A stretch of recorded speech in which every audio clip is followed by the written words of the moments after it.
मैं मानता हूं कि जब निर्णय होता है तो बहुत से लोगों को लगता है कि साहब मेरे साथ अन्याय हो।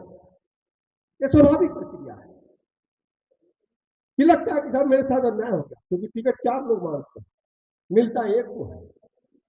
लेकिन आपको मैं विश्वास दिलाना चाहता हूं कि मेरे रहते हुए मैं प्रयास करूंगा कि किसी को कष्ट थोड़े दिन के लिए होगा, लेकिन तर्क के साथ उसको समझाया जाएगा कि यहाँ पर हमने किस मजबूरी में ये निर्णय लिया है, ताकि किसी भी कार्यकर्ता को ठेस न पहुंचे, धोखा शब्द का इस्तेमाल वो ना कर पावे। ऐसा मैं विश्वास करता हूं कि कोई निर्णय, क्योंकि नेता वही होता है, नेता वही होता है जो सभी कार्यकर्ताओं के साथ बैठ करके न्याय करे। अगर कहीं पार्टी नेता बन गया तो नेता नहीं हो सकता, मेरा ये मानना है। भविष्य में भी समय बाकी है लंबा। अगर कोई विषय आता है तो अगर कहीं किसी को कष्ट भी होता है तो वो भी घर का बच्चा है, घर का ही सदस्य रहेगा, उसको भी हम उतने ही महत्व देंगे। अभी मैं क्षेत्रीय जज जी से कहा क्या आपने विधायक जी लोगों को बुला लिया, कल ही मत गया और अध्यक्ष जी ने बुलाया भी।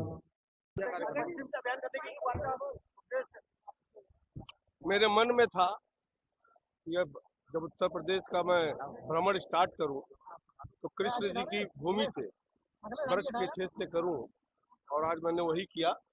बाकी बिहारी का आशीर्वाद भी लिया और उनसे कामना किया कि मुझे सफल बनावे। और कार्यकर्ताओं को जो मैंने मंत्र दिया है कि कार्यकर्ता ही सबसे बड़ा भारतीय जनता पार्टी का पूंजी है, और हमारी पार्टी निश्चित तौर से कार्यकर्ताओं के आधार पर ही यहाँ तक पहुंची है।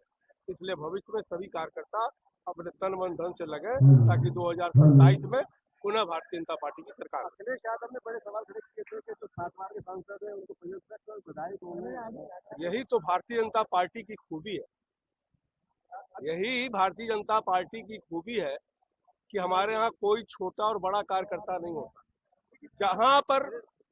जहां पर जिसकी आवश्यकता होती है पार्टी वहां पर नियुक्त करता है। अगर आप देखें तो प्रदेश अध्यक्ष उत्तर प्रदेश का कोई छोटी चीज नहीं है। अगर अखिलेश यादव के दल की बात करें तो उनका जो राष्ट्रीय अध्यक्ष है उससे कहीं बड़ा भारतीय जनता पार्टी का प्रदेश अध्यक्ष होता है।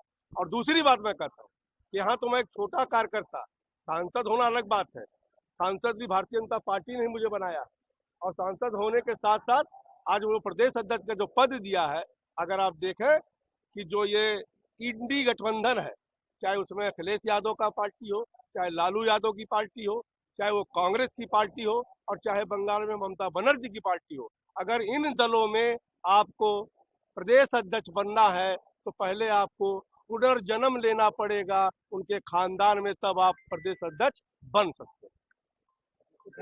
बहुत कड़े शब्दों में प्रदेश के सभी अपने माननीय सदस्यों को और कार्यकर्ताओं को भी संदेश दिया है कि भारतीय एक राष्ट्रवाद की पार्टी है, सर्व समाज की पार्टी है, और जो भी हुआ लखनऊ में ऐसा दोबारा ना हो, नहीं तो वहाँ पे भाजपा के संविधान के हिसाब से वो अनुशासनहीनता की कार्रवाई मानी जाएगी। सपा ने ऑफर किया है, ब्राह्मण नेता है विधायक है, उनको ऑफर दिया है सपा ने। मैं माता प्रसाद पांडे जी से पूछना चाहता हूँ कि 2022 में कितने ब्राह्मण विधायक लड़ाए थे?